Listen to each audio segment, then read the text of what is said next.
Journal of Discourses. Volume 7. Discourse 11. Delivered before his class at the Social Hall, Great Salt Lake City, on Tuesday evening, December 14, 1858. Titled, English Grammar.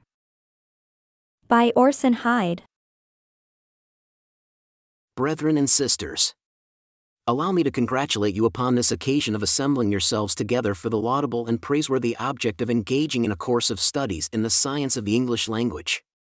I cannot withhold an expression of my feelings of gratitude to our Father in heaven that we are blessed with peace, tranquility, and health, and also with the staple necessaries and comforts of life. I humbly hope that we are all exercised with that gratitude to our Supreme Ruler which His manifold favors extended to us so richly and fully demand.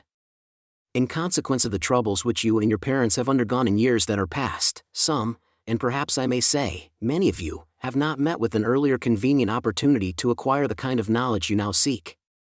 Late, however, as the hour is, there yet remains sufficient time, if well improved, to remove the embarrassments under which you may have labored, and to embellish your minds with jewels that will render you distinguished, whether destined to move in the humble or more elevated walks of life. A thorough knowledge of our own mother tongue is an important key to that wide field of usefulness which in this day more especially invites the energies and enterprise of the rising generation than at any former period in the history of the world. By some, the inspiration of God is considered to supersede the necessity of this and every other science. On this erroneous principle some of you may act, and require me to impart to you a knowledge of our language without any mental labor on your part. This I would not do, if I could. For I do not want this class dishonored with one drone in the hive. I intend to do my duty, and shall expect you to do yours.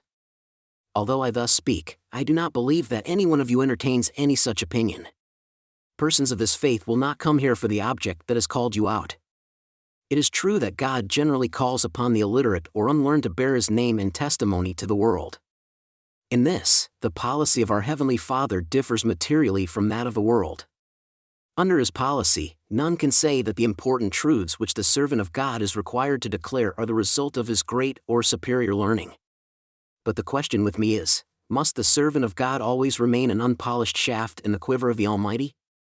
I answer, no. The Spirit of God directs improvement in everything that is good and useful. If any doubt this, consider what our leading men were when called, and then consider what they now are. The inspiration of God sometimes furnishes the words, but more generally the thoughts only. Then a flow of correct language is highly useful to convey those thoughts clearly and distinctly to others.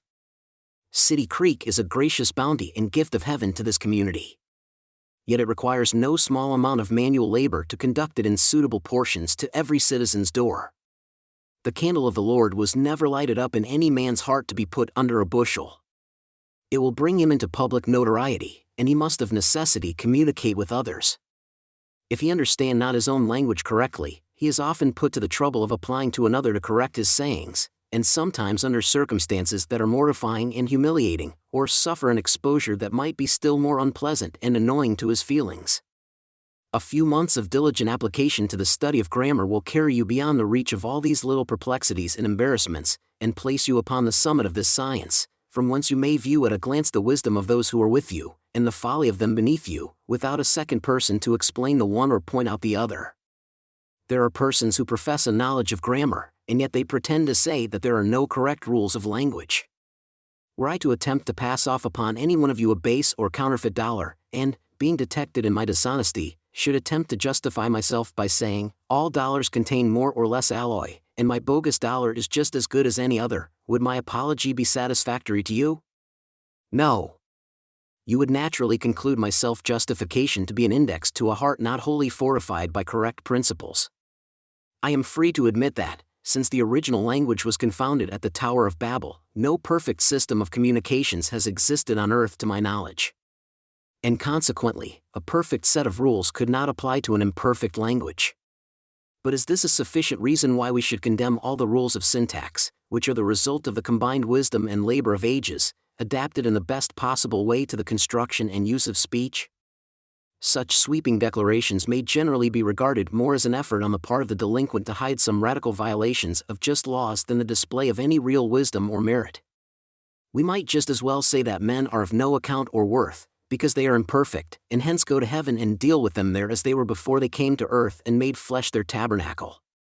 Even then, such rabid opposers to anything that has the scent of imperfection might find themselves disappointed and disgusted, even in the presence of the Holy One. For we read that he chargeth his angels with folly. There are some, also, who affect to place more confidence in their own literary acquirements than many others can conscientiously do. They often resort to the Greek and Latin languages to justify any aberrations of theirs from the known and established rules of the English language. There are just as many imperfections in those languages as there are in the English, all languages inheriting similar effects from the Great Confusion. Hence, if you show the cloven foot in the English language, you cannot hide it under the folds of the Greek or Latin. Some of you, my friends, may have a limited knowledge of Hebrew, Greek, and Latin, some a pretty fair knowledge of German, French, and Spanish, but permit me here to suggest one important rule or caution to be observed by all who wish to be thought correctly educated. Never volunteer the introduction of a foreign language in conversation with the unlearned. If you do, you may be regarded as novices, and, in the light of Holy Writ, as heathens and barbarians. Moreover, such pedantic or ostentatious claims to superior knowledge are palpable breaches of good manners.